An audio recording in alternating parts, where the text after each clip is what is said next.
Good afternoon. As I said in my State of the Union address, I'm going to always be honest with the American people. Today, I want to talk with you about the cost here at home of Putin's decision to brutally and savagely invade a sovereign nation. The fact is, he's causing thousands of deaths and untold destruction. Working with our NATO allies and our European partners and beyond that, we're responding. We're aiding the Ukrainian people, both economically and militarily, while leaving the most punishing economic sanctions against Russia ever used against another nation in place and increasing them. Thus far, these actions are crippling Russia's economy, isolating Putin from the world, and helping Ukrainians fight for their country and ease their suffering. But as I've said from the start, Putin's war is imposing a cost on America and our allies and democracies around the world. Today, I want to talk about one aspect of Putin's war that affects and has real effects on American people. Putin's price hike that Americans and our allies are feeling at the pump. I know how much it hurts. As you've heard me say before, I grew up in a family like many of you where the price of a gallon of gasoline went up. It was discussion at the kitchen table. Our family budgets, your family budgets, to fill a tank, none of it should hinge on whether a dictator declares war. So today I'm laying out a two-part plan, not only to ease the pain that families are feeling right now, but to end this era of dependence and uncertainty, and to lay a new foundation for true and lasting American energy independence. Parenthetically, just imagine if, in fact, Europe didn't have to count on Russian oil. If they were energy independent, it would change the nature of so much. The problem we're facing with gas prices has two roots. First, the pandemic. When COVID struck, demand for oil plummeted, so production slowed down worldwide. Because of the strength and the speed of our recovery, demand for oil shot back up much faster than the supply. That's why the cost of gas began to rise last year. The second root is Vladimir Putin. The start of this year, gas was about $3.30 a gallon. Today, it's about averaging $4.20, $4.22. It's higher in many states. Nearly $1 more in less than 3 months. And the reason for that is because of Putin's war. And now many people are no longer buying Russian oil around the world. I banned the Russian import of oil here in America. Republicans and Democrats in Congress called for it and supported it. It was the right thing to do. But I said at the time, it's going to come with a cost. As Russian oil comes off the global market, supply of oil drops and prices are rising. Now Putin's price hike is hitting Americans at the pump, which brings me to the first part of my plan. To immediately increase the supply of oil, our prices are rising because of Putin's action. There isn't enough supply. And the bottom line is, if we want lower gas prices, we need to have more oil supply right now. For U.S. oil companies that are recording their largest profits in years, they have a choice. One, they can put those profits to productive use by producing more oils, restarting idle wells, or producing on the sites they already are leasing, giving the American people a break by passing some of the savings on to their customers and lowering the price at the pump. Or they can, as some of them are doing, exploit the situation, sit back, ship those profits to the investors, and while American families struggle to make ends meet. Look, this is a moment of consequence and peril for the world, and pain at the pump for American families. It's also a moment of patriotism. I want to acknowledge those companies that have already announced they're increasing immediate production. They're investing money to produce more oil, and also clean technology we need to reduce our dependence on oil in the future. They have everything they need, nothing standing in their way. And they've indicated they will be producing an extra 1 million barrels of oil per day, probably starting as early as this fall. That's progress. But some companies have been pretty blunt. They don't want to increase supply because Putin's price hike means higher profits. One CEO even acknowledged that they don't care if the price of a barrel of oil goes to $200 a barrel. They're not going to step up the production. I say enough. Enough of lavishing excessive profits on investors and payouts and buybacks when the American people are watching. The world is watching. U.S. oil companies made nearly $80 billion in profit last year, and this year those profits are expected to continue to soar. This is the time, not the time to sit on record profits. It's time to step up for the good of your country, the good of the world, to invest in immediate production that we need to respond to Vladimir Putin, to provide some relief for your customers, not investors and executives. Look, I'm a capitalist. I have no problem with corporations turning a good profit. But companies have an obligation that goes beyond just their shareholders, to their customers, their communities, and their country. No American company should take advantage of a pandemic or of Vladimir Putin's actions to enrich themselves at the expense of American families. Investing those profits in production and innovation. That's what they should do. Invest in your customers. And it isn't just like, it's not the patriotic thing. It is good for your business as well.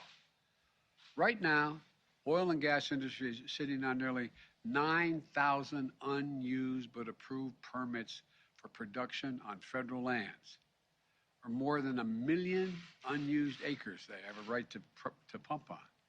Families can't afford that companies sit on their hands. So, to help execute this first part of my plan, I'm calling for a use it or lose it policy. Congress should make companies pay fees on wells on federal leases they haven't used in years, and acres of public land they're hoarding without production. Companies that are already producing from these wells won't be affected, but those sitting on unused leases and idle wells will either have to start producing or pay the price for their inaction.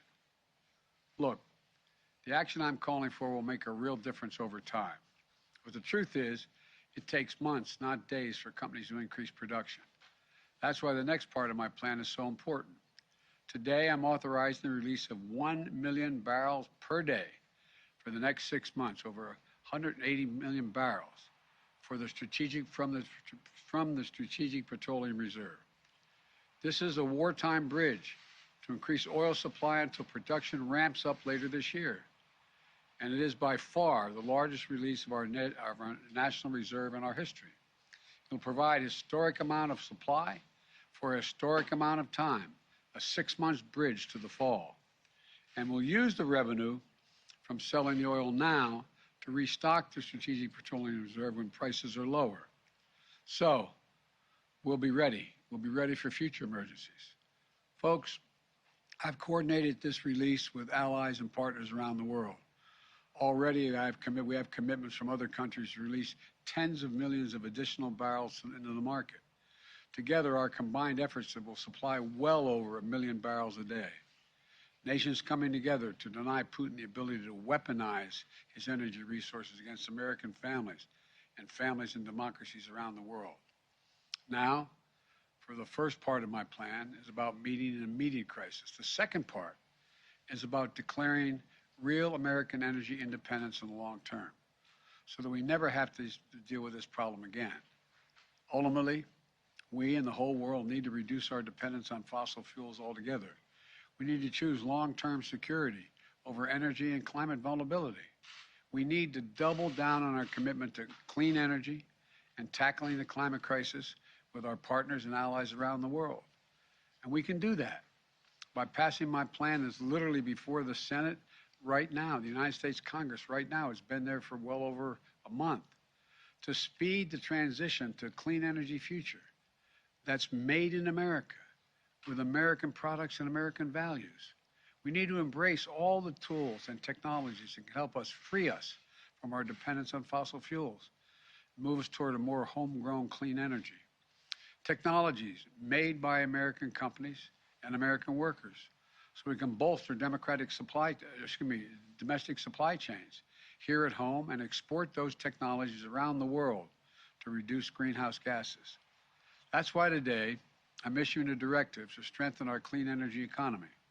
I'm going to use the Defense Production Act to secure American supply chains for the critical materials that go into batteries for electric vehicles and the storage of renewable energy, lithium, graphite, nickel, and so much more. We need to end our long-term reliance on China and other countries for inputs that will power the future. And I'll use every tool I have to make that happen. Yes, building a made-in-America clean energy future will help safeguard our national security. Yes, it will help us tackle climate change. Yes, it's going to help us ensure that Americans create millions of good-paying jobs for generations to come. But the most important thing my plan will do right away is save your family money. And here's what I mean. Under my plan, which is before the Congress now, we can take advantage of the next generation of electric vehicles that a typical driver will save about $80 a month from not having to pay gas at the pump. If your home is powered by safer, cheaper, cleaner electricity like solar or heat pumps, you can save about $500 a month on average. Don't take my word for it. The CEOs of 11 of America's largest utility companies came to see me at the White House several weeks ago. They told me if we pass my plans before the Congress now, typical families will see savings show up in their utility bills immediately. Costs will come down even more as we innovate and develop cutting-edge energy storage technologies, clean hydrogen technology, advanced nuclear technology, carbon capture and sequestration technologies. And by the way, this week's the benefit I included in the bipartisan infrastructure law to help families weatherize their homes are being delivered. My administration is making $3.2 billion available from this legislation to provide up to $6,500 direct payment for working class families to be able to weatherize their homes, to save them money, to keep them warm in the winter and cool in the summer. It's a direct grant. This program has been around for a while, and in the past, it's delivered to families, average families, another $327 in savings when they weatherize. But now we have the ability to reach 10 times as many families because of the legislation that we already passed in the legislation. In addition to that, we're also setting new standards to boost fuel economies for new vehicles sold in America. Within 5 years, we're going to travel 10 miles more on every single gallon we have because the average fuel economy of 49 miles of the gallon is going to be required. That means hundreds of dollars in savings for families at the pump. We're also setting similar standards for appliances, from your air conditioner to your microwave, your refrigerator, washers, dryers. It's just one of 100 actions we're taking to save the average family $100 per year in utility bills. Look, the bottom line is this. Between ramping up production in the short term and driving down demand in the long term, we can free ourselves from our dependence on imported oil from across the world. Look, I know gas prices are painful. I get it. My plan's going to help ease that pain today and safeguard against tomorrow. I'm open to ideas to strengthen the plan, but I will not be put off and put it on hold. It's time to deliver true long-term energy independence in America once and for all, and I'm going to continue to use every tool at my disposal to protect you from Putin's price hike. It's not time for politics. Americans can't afford that right now. So let's meet this moment together.